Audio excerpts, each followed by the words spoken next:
Can't trust it. They're not responsible. You know what's worse than dogs? Give Cats. a cat a credit Holy card. cow. Holy Lord. You'll never get out of debt.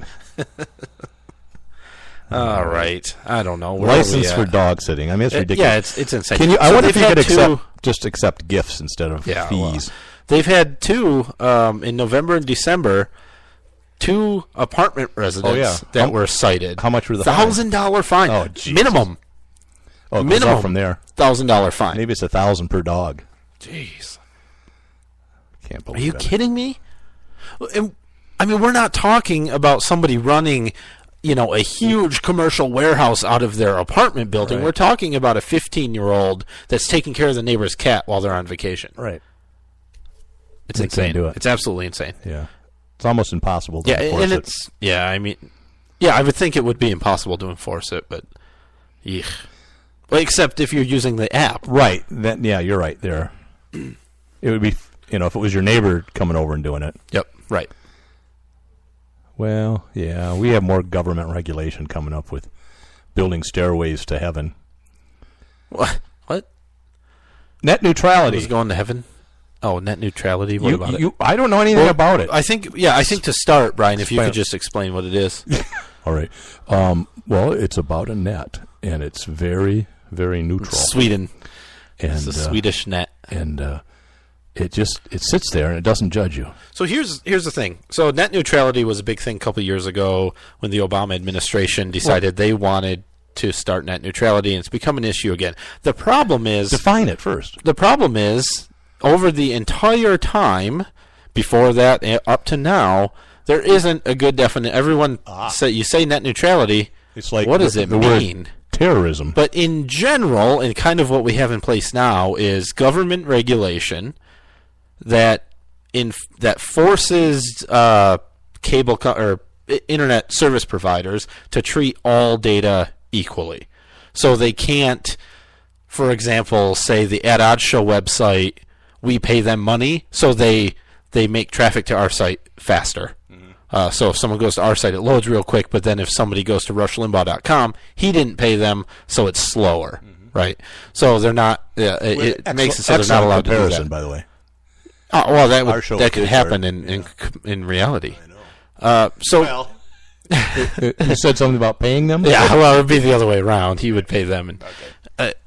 But essentially, that's what it is. Is that why we only get one listener a week? That's it. It's because net neutrality is going away. We got 700 people waiting for 4 years to hear our first show. Yeah, that's what you're saying. It sounds like a utopia where, hey, all data should be treated equally, right? Who are the ISPs to decide what data behaves differently on their network and their equipment that they purchased and own?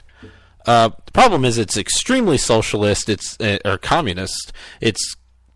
It's absolutely the opposite of free market, where you let the market decide how things work, because everything else in the marketplace is based on supply and demand. Everything else. If there was a demand for somebody to be able to pay extra to have better data flow to some website, why shouldn't a cable or an ISP be able to provide that? Isn't there only so much speed available? Is there infinite speed, or is there a finite speed? So if some I don't understand how the data flow works, but I'm assuming that there's a limited amount of data that's available and how fast it goes. There's limits to things. All right, so but we're not going to run out.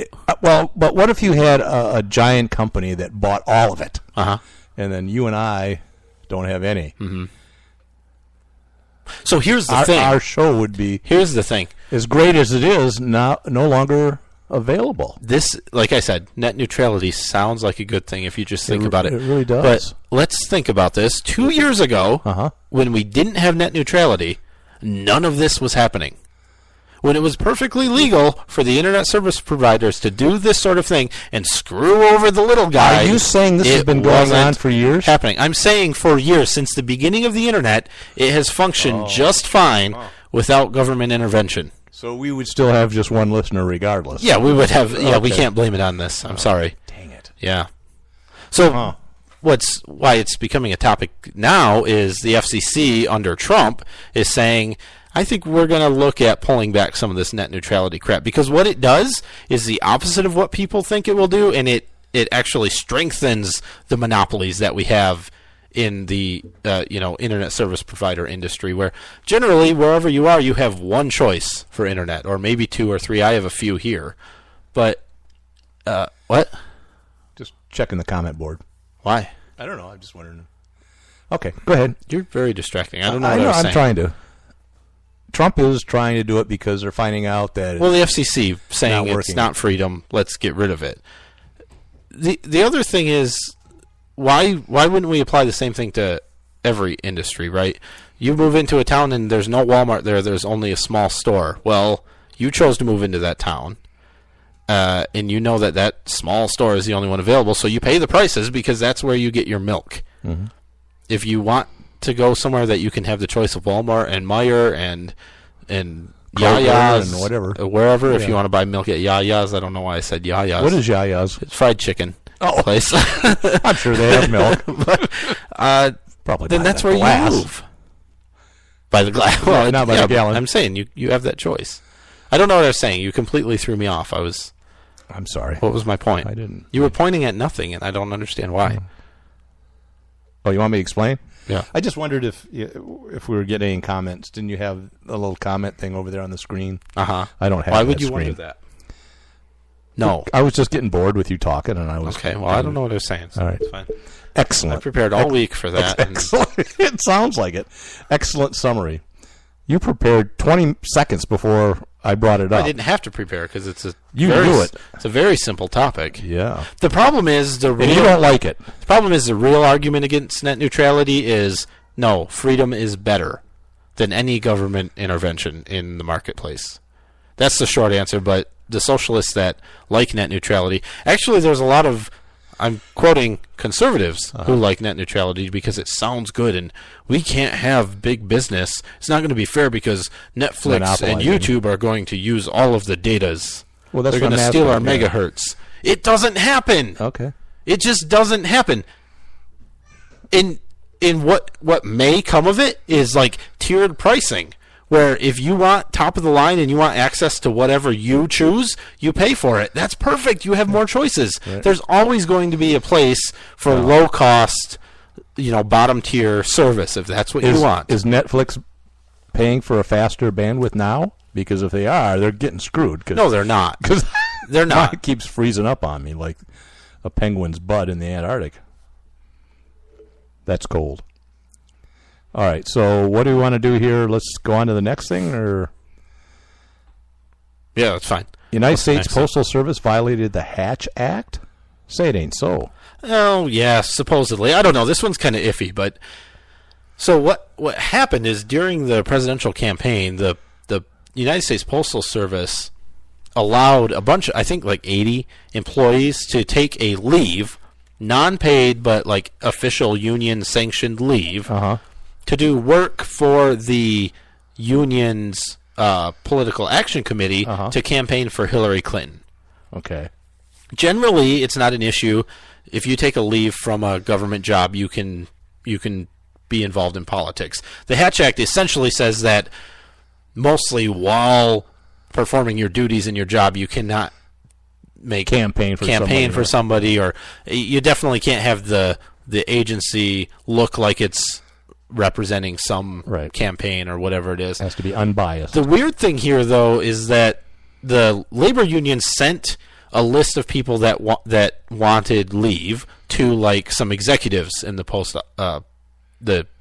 office, who then passed it down to some managers, who then passed it down to some supervisors, and somewhere along there it got interpreted that this was an order from senior management to allow these people to have leave so they could go campaign for Hillary Clinton. Some of the supervisors pushed back and said, no, we don't have the manpower. It's going to cost us overtime, which it did. And so now there's an investigation going, how did all this happen? All these people took leave. It cost taxpayers more because we had to pay overtime for the people that, probably the Trump supporters that were still working. Another weird thing is the whistleblower on this was a USPS employee. who was concerned about the costs and Sure. And whatnot. So the post office said, oops, we're sorry, we'll change whatever we need to change. But this sort of thing, it's not a big deal. We've been doing it for over 20 years. That's what they said. What's the big deal? Yeah. Like, yeah, you probably have been doing it for over 20 years, but that doesn't mean it's okay. I don't know. But it's weird to me because I think absolutely an employee of any place, including a federal agency, should be allowed to take some leave and campaign for whoever they want to campaign for. Yeah, this sounds though it was it was unpaid. Yep. So it was like a leave of absence without being paid. I don't know who would want to do that. The union paid them for campaigning. Oh, the union paid. Well, the union PAC, the political action committee paid them. Yes, but they weren't. But they were the union's separate from the postal service. I understand that. I hate unions, but it's iffy. Iffy. It's weird. The problem is, it's not hard to envision that this was a complete violation of the Hatch Act, and it was intentional by people high up in the postal service to allow these people to campaign for Hillary Clinton. That's the problem. It's not hard to imagine that. So we'll see what comes of it. It's being looked at by whichever committee in Congress looks at things like that. So we may or may not have more in the future, but it looks like we have a new Russian ambassador. Oh, good. Do you remember Huntsman when he was running? Yeah. Yeah. He's not, he's a pretty young guy. He's like 57 or something. John Meade Huntsman Jr. He's a politician, businessman, diplomat. He served as the 16th governor of Utah. Mm-hmm. But he's been the ambassador to Singapore in 92 to 93. And China, 2009 and 2011, where there was some incident that happened there. I can't remember what it was. Oh, it was something about a demonstration or a revolution movement or something, and he was caught down in the streets with the simple folk protesting the government. Oh, yeah, he said he was just walking through. Yeah, it just happened. I don't know. I don't know, Yogi. I just ended up here. But he's worked for 5 different presidents, starting with Reagan. So he's been in politics a long time. And the Russians are kind of making fun of him and thinking he's not going to be very good because he doesn't know anything about Russia. Because he hasn't colluded with them previously, like Trump. Yeah, he won't accept their kickbacks and their bribes. So we'll see. He's pretty conservative. We'll see how that works out. I think it's a done deal, or at least it was announced, whether he has to go through a confirmation process or not. I don't think so. I think the president... Yeah, maybe for ambassadors, maybe the cabinet has to look at it. I don't know.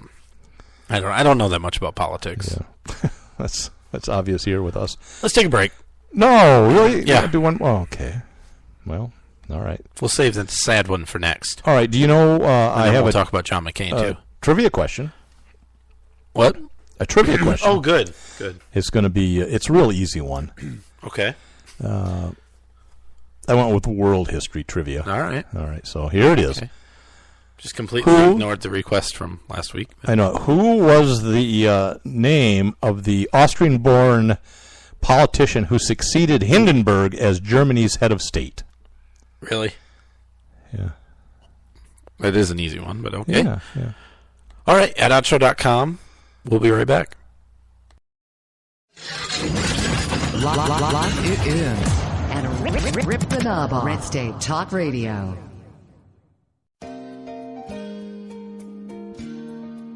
My Parents Open Carry, a pro-gun kids book from White Feather Press. 13-year-old Brenna and her parents spend their day in typical fashion. But what's not so typical is that Brenna's parents lawfully open carry handguns for self-defense. And the Strongs join a growing number of families who are standing up for their Second Amendment right and bringing gun ownership out of the closet. Order your copy of this unique kids book at myparentsopencarry.com.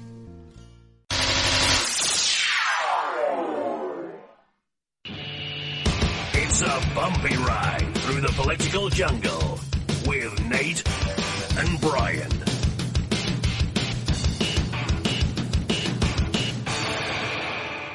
Believe me, if I started murdering people, there'd be none of you left. What? If you're 85 or younger, would you like peace of mind and comfort?